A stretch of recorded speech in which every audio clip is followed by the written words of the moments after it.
welcome back to the channel, and today I have the Grand i10 Nios with me. So the variant which you are looking at, it's the Sports 1.2 liter petrol automatic, priced at around 8.6 to 8.5 lakhs.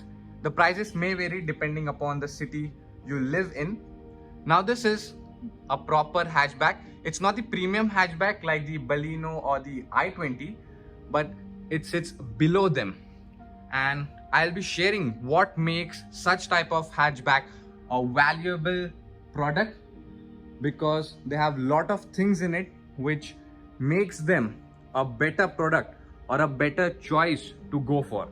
Firstly, they are quite economical, they are quite efficient, and most importantly, why people are choosing them is that they are very easy to drive in city.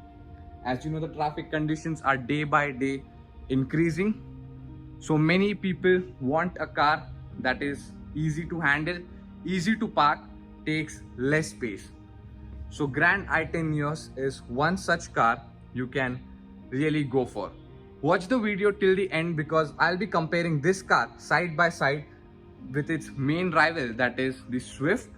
And also I will be sharing my final verdict that how good is the Grand i10 Nios, or should you go for this one, or should you go for Swift. So starting with some of the technical specifications. Now this variant gets 1.2 liter petrol engine which produces around 89 horsepower bhp and 113 Nm of torque, which is quite significant for a hatchback of this size, and a claim mileage of nearly 20 kmpl, which is again really good, and this is what these hatchbacks are known for. So starting with the front profile, here we get the projector lamps. You get a single projector, they are only the high beam and the low beam, and down again projector fog lamps over there, and traditional Hyundai Cascadia grille with boomerang shaped daytime running lights.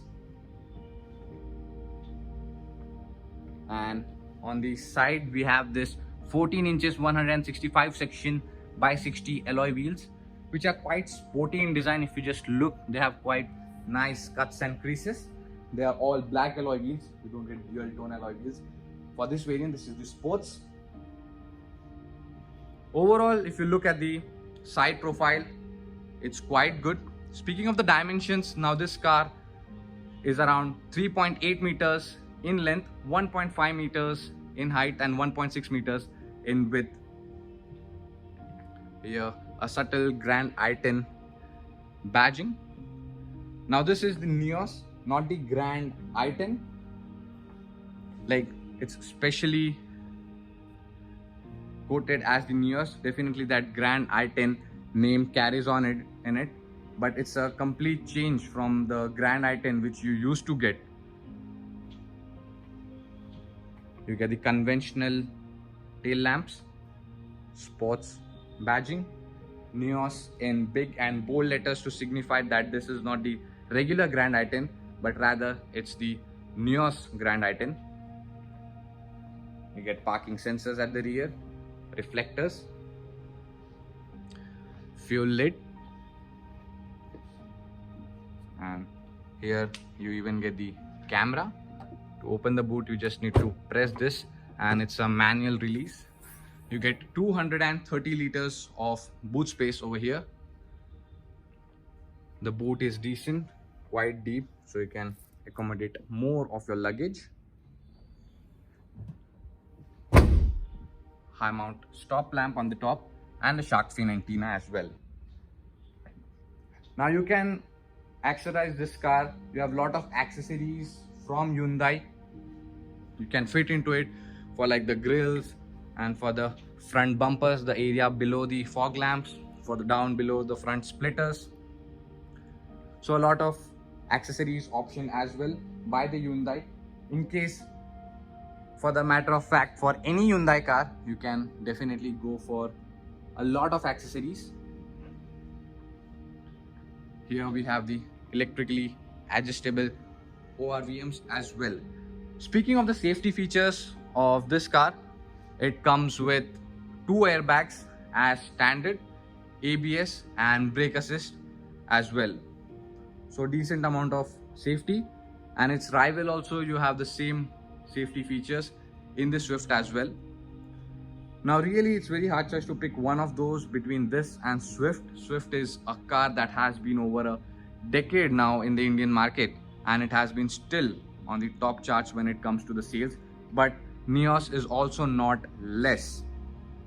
It also manages to sell quite a good number of units every month.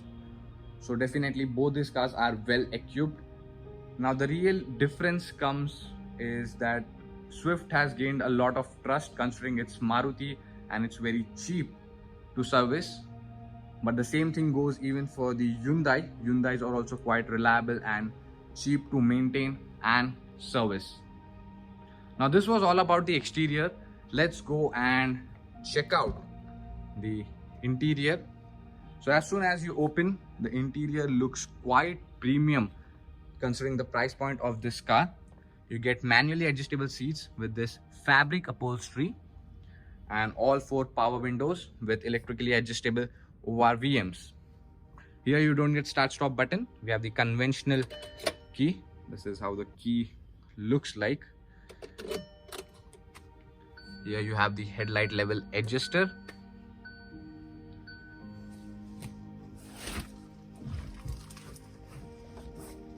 So as soon as you are inside the interior, the first thing you would notice is the beautiful center console that you have been provided with this nice elemental designs. So this infotainment will support your Android Auto and Apple CarPlay, and it comes with Hyundai's connected features.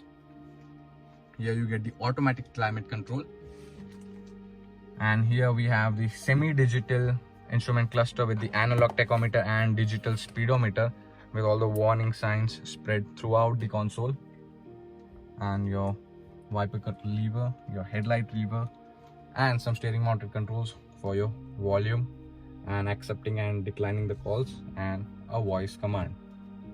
This being the automatic variant, you can always put this into the manual and shift the gear manually, but still I prefer to drive in automatic. When you are buying an automatic car, definitely you buy for the convenience, and I guess that's what they are meant for. You get the glove box. It does not get cooled glove box, and here is still some storage space. And the most interesting part is this design and the overall dash layout. It feels very premium compared to its rivals. Here we have the center console with 2 cup holders and a traditional handbrake with some more storage spaces around it. And here again some storage spaces. You do not get any wireless charging pad over here, but definitely you have one USB and a 12-volt charging output. So overall the interior quality is good. The plastics are a bit on the harder side, but it's fine considering the price point of this car. Here you get manually adjustable mirror, IRVM. Here you have the sun visors with vanity mirrors on them, and here you don't get any vanity mirror. The AC vents are circular shaped on the sides. They are like the aeroplane sort of thing. You can control from the middle, which feels cool and sporty as well.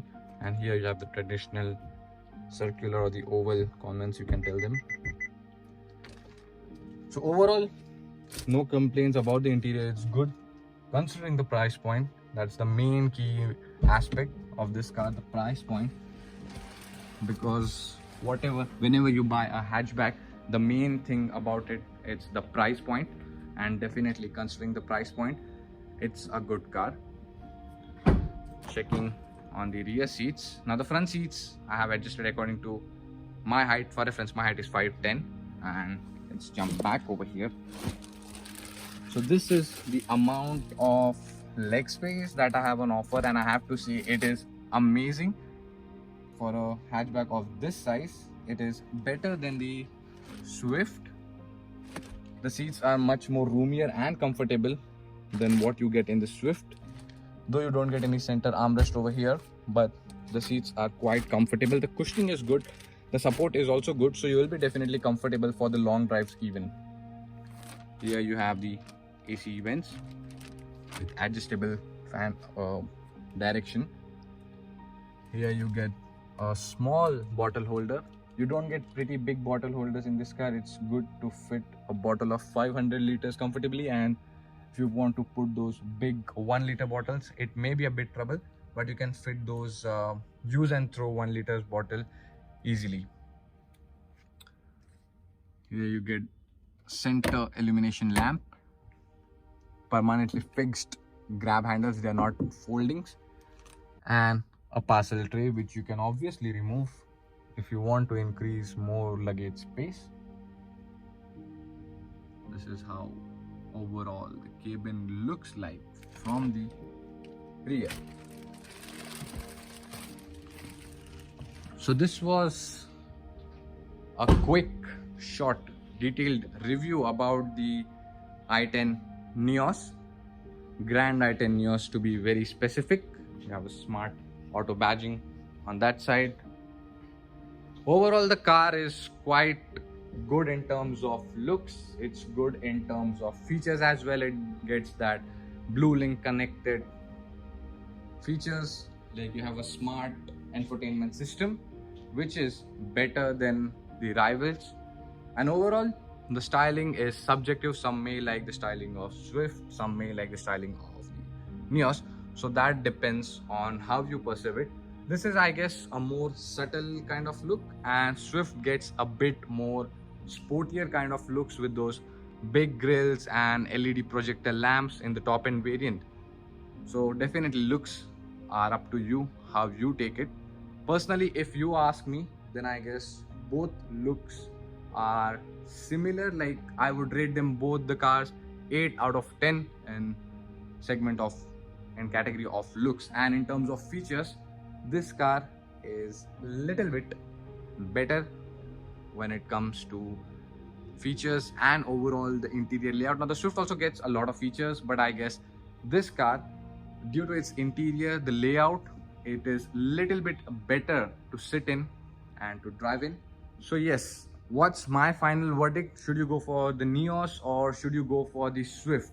Now I have stated all the points, the differences and the similarities between both the cars.